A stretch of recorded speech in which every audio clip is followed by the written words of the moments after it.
Երեխաների իրավունքների մասին կոնվենցիայով ամրագրված սկզբունքները, երեխայի լավագույն շահի առաջնահերթությունը, ընտանեկան միջավայրում սիրո, արժանապատվության և անվտանգության մթնոլորտում մեծանալու իրավունքը շարունակում են մնալ չափանիշներ, որոնք պետք է գնահատվեն յուրաքանչյուր նմանատիպ գործերով։ Սակայն իրականությունը հաճախ ավելի բարդ է։ Ամուսնալուծություններից հետո երեխաները երբեմն հայտնվում են երկարատև իրավական և հոգեբանական բախումների կենտրոնում։ Վարսենիկ Սեթրակյանի գործը ամիսներ շարունակ հասարակական ուշադրության կենտրոնում էր։ 3 անչափահաս երեխաների խնամակալության շուրջ ընթացող դատական գործընթացը լեցուն էր փոխադարձ մեղադրանքներով, վկայություններով և զգացմունքային ծանր մթնոլորտով։ Մայրը պնդում էր, որ տարիներ շարունակ ենթարկվել է բռնության և ստիպված է եղել պայքարել ոչ միայն իր արժանապատվության, այլև երեխաների ապահով և կայուն ապագայի համար դատարանից պահանջելով նրանց վերադարձը դեպի իր խնամակալություն։ Այսօր գործով առկա է նոր իրողություն։ Երեխաները վերադարձվել են մորը։ Փաստացի իրավիճակի այս փոփոխությունը նոր փուլ է բացում թե ընտանիքի ներսում հարաբերությունների վերականգնման, թե իրավական գործընթացի առումով։ Մինչ կողմերի միջև որոշ հարցեր դեռևս կարող են մնալ իրավական քննարկման առարկա, առաջնայինը երեխաների բարեկեցությունն ու նոր պայմաններին նրանց հարմարվելու գործընթացն է։ Այս անդրադարձում ներկայացնում ենք, թե ինչ զարգացումներ են նախորդել այս որոշմանը, ինչպիսի իրավիճակ է այժմ ձևավորվել և ինչ իրավական ու սոցիալական հարցեր են շարունակում մնալ օրակարգում, երեխայի լավագույն շահը պահելով որպես առանցքային սկզբունք։ Նախկինում արդեն անդրադարձել էինք այս ընտանիքի պատմությանը մեր հաղորդման շրջանակներում, ներկայացնելով դատական գործընթացը, կողմերի դիրքորոշումները և այն լարված մթնոլորտը, որում որոշվում էր 3 անչափահաս երեխաների ճակատագիրը։ Վարսենիկ Սեթրակյանի պատմությունը սկսվել է ամուսնությունից հետո։ Վերջինիս պնդմամբ ամուսինը պարբերաբար բռնություն է գործադրել չնչին առիթներից։ Սկզբնական շրջանում կինը փորձել է պահել իր ընտանիքն ու չի ամուսնալուծվել։ Տարավ երեխեքին ես չեմ երբևէ չեմ երբևէ խոչընդոտ չեմ եղել թե տեսնելուն, թե երեխեքին տանելուն։ Միշտ եկել է տարելա, կամ բերելա, կամ չի բերել, գնացել որ բերեմ չի տվել, ոնց որ գողացել են էլի երեխեքիս։ Երեխաներին իր մոտ պահելու Վարսենիկի բոլոր փորձերը պսակվել են անհաջողությամբ, քանի որ ամուսինը իր պնդմամբ ձեռնարկել է բոլոր միջոցները զավակներին իր մոտ չթողնելու համար։ Մեր նկարահանող խումբը ներկա էր առաջին դատավարությանը, որին մասնակցում էին 2 կողմերը։ Այսօր գործը նոր զարգացում ունի։ Երեխաները վերադարձվել են մորը՝ Վարսենիկ Սեթրակյանին։ Դատարանի դահլիճ տեղափոխված ընտանեկան վեճը, որը ամիսներ շարունակ իրավական հարթակում էր, այժմ մտել է նոր փուլ։ Այս պահին գործի վարույթը կասեցված է եւ նշանակված է դատահոգեբանական փորձաքննություն, իսկ երեխաները այս պահին Վարսենիկի մոտ են նրա խնամքին։ Նշեմ նաև, որ հայրը Աբրահամ Մարգարյանը դիմում է ներկայացրել դատարան, որ տանում է երեխաներին եւ հանձնում է մորը Վարսենիկին, եւ նաև դիմում մեջ նշել է, որ այլևս չի ցանկանում դատական նիստերին, ինչպես նաև փորձաքննությանը ներկա լինել եւ խնդրել դատական ողջ գործընթացը անցկացնել իր բացակայությամբ։ Վարսենիկ Սեթրակյանի խոսքով երեխաները գտնվում են ապահով միջավայրում եւ աստիճանաբար վերագտնում են իրենց բնականon առօրյան։ Երեխաները ինձ մոտ են, 3-ն էլ ապահոված, շատ լավ տեղերում, աղջիկս մեծը արդեն առաջին դասարան ինքը գնում է, տանում եմ Հացավանի դպրոց, քանի որ մամաս այնտեղ ուսուցչուհի աշխատում, մամաս իր մոտ է, տատիկի հետ գնում գալիս են ամեն օր։ Տղաներս մեր գյուղի մանկապարտեզ են հաճախում, մանկապարտեզն էլ ամեն ինչով հագեցված, ջեռուցումը նորմալ, ջերմաստիճանը շատ հարմար, նույնիսկ ինձ ասում են հաստ մի հագցրու, տաք մի հագցրու, շոքում են իրանք,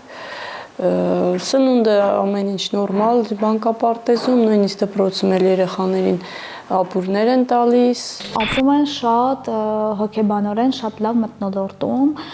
ունեն կապվածություն, սերտ կապվածություն ունեն մոր հետ եւ վայելում են մոր սերն ու ջերմությունը, որը որ բաց են թողել նախորդ տարիներում, բայց ինչ վերաբերում է կենցաղային պայմաններին, ապա նշեմ, որ բավականին լավ կենցաղային պայմաններում են ապրում, հաճախում են ի տարբերություն իրենց գյուղի դպրոցի, որ ընդամենը ինչ որ մեկի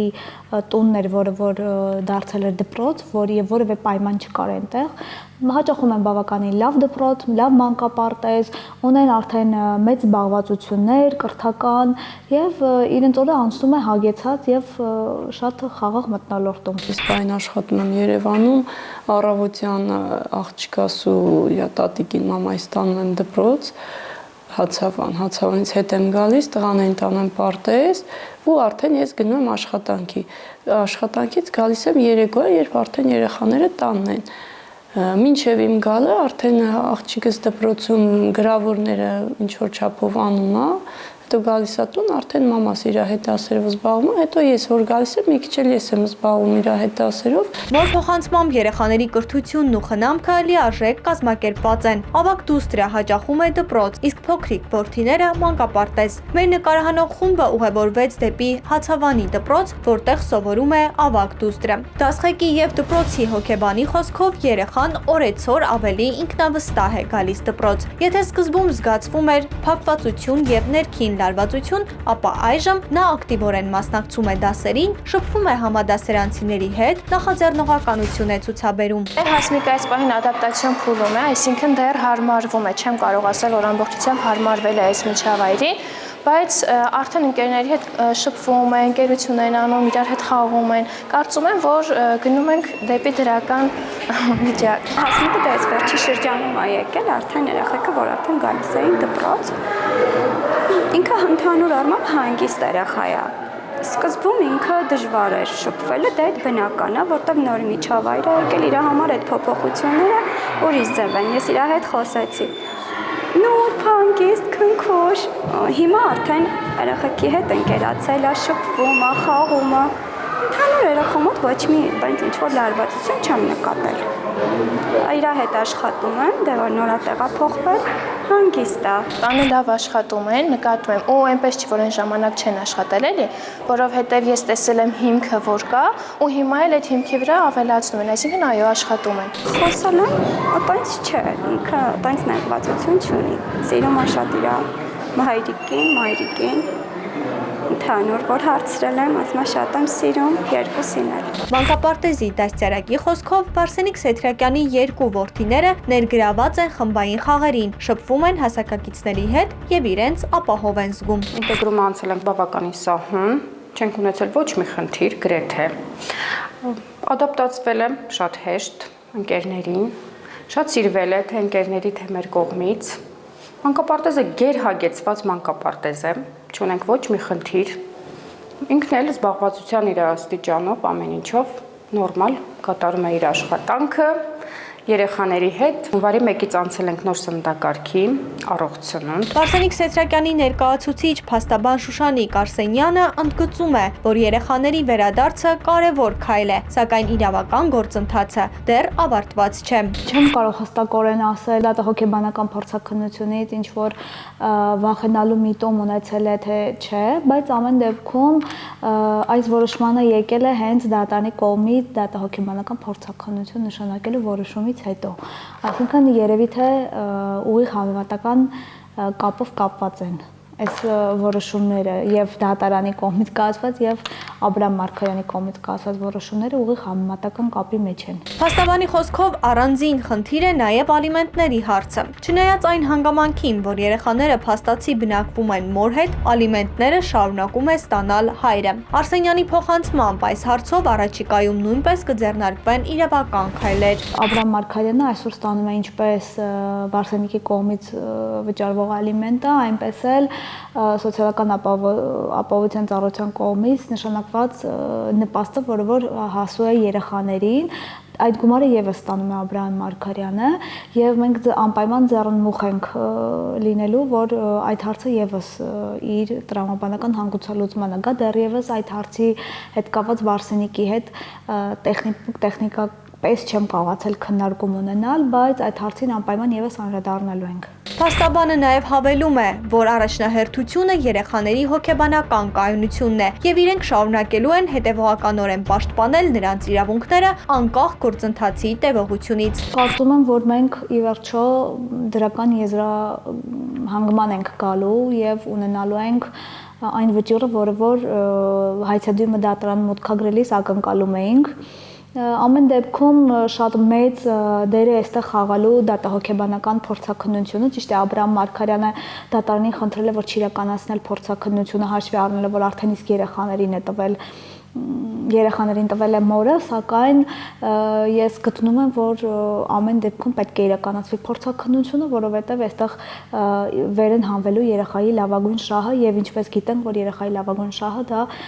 պետության առաջնահերթություններից է լուծելու համար, այնպես որ փորձաքննությունը կիրականացվի ու դրանից հետո արդեն կնշանակվեն հետագա դատական նիստերը, որի ընթացքում մենք արդեն համապատասխան դատավարական գործողություններ կկատարենք։ Դրական այնքանը, որ շատ մարդիկ իրավիճակին տեղյակ չէին, ինչ որ կոմենտարիաներ, մեկնաբանություններ են անում տեղյակ։ Հիմա արդեն շատ մարդիկ գիտեն իրականում ինչպես է, ոնց է, հետո շատ հարցեր իրանց մեջ առաջացել է, միգուցե այս հաղորդման շնորհիվ այդ պատասխանները ունեցել են արդեն։ Այնուհանդերձ շնորհակալ եմ եւ հաղորդմանը եւ կազմակերպիչներից հիմա փառքասու երեխաներս կողքիս են, անհանգստությունս ավելի քիչ է, ամեն դեպքում էլի շատ շնորհակալ եմ։ Իրավական առումով այս պատմությունը դեռևս ամբողջությամբ ավարտված չէ, սակայն 3 երեխաների համար այն արդեն նոր էջ է։ Երբ դատական փաստաթղթերի փոխարեն առաջին պլան է մղվում երեխայի խաղաղ քունը, դպրոցի դասը, մանկապարտեզի խաղը, դա նշանակում է, որ ամենակարևոր որոշումը արդեն կայացվել է կյանքի կողմից։ Երեխայի լավագույն շահը միայն իրավական ձևակերպում չէ, այն ամեն օր ապրելու իրավունք է, առանց վախի, լարվածության եւ անորոշության։